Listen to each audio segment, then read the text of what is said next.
अस्सलाम वालेकुम। इंसाफ की बात मैं मोहम्मद फ़हीम। इस वक्त हम मौजूद हैं district and session court Hyderabad. ये इसकी बिल्डिंग है और यहाँ पे मैंने आपको पहले दिखा है, ये नो पार्किंग का बोर्ड लगा हुआ है। सारी नो पार्किंग में गाड़ियाँ खड़ी। और मज़े की बात, ये कलेक्टर साहब का रेजिडेंस है। इसके गेट पे भी गाड़ियाँ लगी हुई और इस तरफ जुडिशियल रेजिडेंस है, इसके सामने भी नो पार्किंग का बोर्ड लगा हुआ है ये, और यहाँ भी गाड़ियाँ खड़ी हैं। मैं एक बात समझ नहीं पाता कि लाकानूनियत की इंतहा है।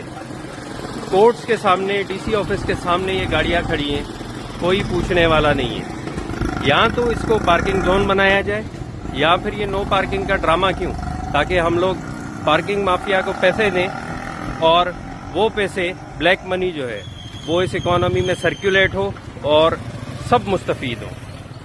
इंतज़ामिया प्लीज़ इस पे नोटिस लें। Thank you very much.